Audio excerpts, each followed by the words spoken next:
दिल्ली के पहले मुख्यमंत्री ब्रह्म प्रकाश जी की आज 104वीं जयंती है और इस उपलक्ष्य में दिल्ली विधानसभा में एक कार्यक्रम आयोजित किया गया है। हमारे साथ बातचीत के लिए इस वक्त मौजूद है दिल्ली विधानसभा के स्पीकर है रामनिवास गोयल जी। सर, ब्रह्म प्रकाश जी को आज 104वीं जयंती मनाया जा रहा है और यहाँ पे एक कार्यक्रम आयोजित किया गया है। चौधरी ब्रह्म प्रकाश जी दिल्ली के पहले मुख्यमंत्री थे और लगभग 4 वर्ष वो मुख्यमंत्री रहे। दिल्ली की जनता के लिए आइकॉन थे, विधायकों के लिए भी क्रांतिकारी थे, स्पष्ट बाध्यता उनमें थी।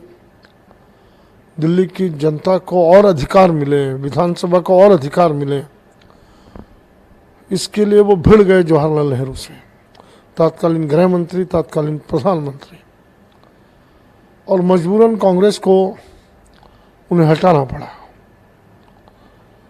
मुख्यमंत्री पद से उनको हटना मंजूर था, लेकिन दिल्ली की जनता के लिए कानून में और दिल्ली के अधिकार मिले, दिल्ली की विधानसभा को अधिकार मिले, इसके लिए बुलंद आवाज में उन्होंने अपनी आवाज़ रखी, विधानसभा में भी रखी। 3 घंटे उनका भाषण रहा। ऐसा मुख्यमंत्री था दिल्ली का पहला। और उसके 1 साल बाद, उनके हटने के बाद दिल्ली विधानसभा भंग हो गई। विधानसभा ही नहीं रही 1993 तक। अब अंदाज लगा लीजिए कि केंद्र सरकार कितना डरी होगी। और वही परिस्थितियां आज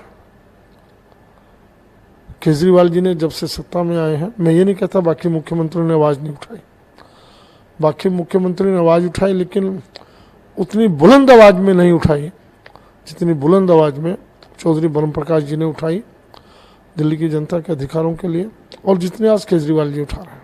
एक खासियत उनकी रही थी कि वो आम लोगों की तरह बस में सफ़र करते थे, चीफ मिनिस्टर होने के बावजूद भी लोगों के हमेशा टच में रहते थे। देखिए, उनकी खूबियों में जाएंगे, बहुत खूबियाँ हैं। मिलनसार व्यक्तित्व थे, किसान परिवार से उठ करके ऊपर आए, ये बात ठीक है। वो साधारण व्यक्ति थे, आम आदमी की तरह से रहते थे। उस वक्त की परिस्थितियां भी इसी प्रकार की थी। आज़ादी से हम 1947 में आज़ादी मिली, दिल्ली को राजधानी बनाया गया, दिल्ली के पहले मुख्यमंत्री। उस वक्त वो परिस्थितियां, क्रांतिकारियों का एक जज्बा था, मन में जज्बा था। और आज की परिस्थितियों में चौधरी ब्रह्म प्रकाश जी होते, शायद मैं समझता हूँ यही आवाज़ आज भी उठाते।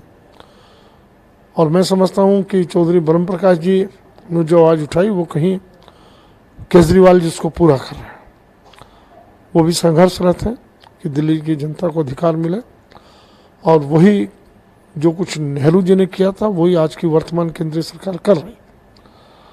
सद्बुद्धि दे परमेश्वर उनको। आज चौधरी ब्रह्म प्रकाश जी का जन्मदिन 104वां, हमने यहाँ 100वीं जयंती भी उनकी मनाई थी, और हर वर्ष हम यहाँ मनाते हैं 18 तारीख को।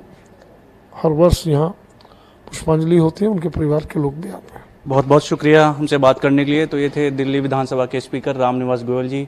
कैमरामैन पवन शर्मा के साथ देवेश कुमार, टोटल न्यूज़ दिल्ली।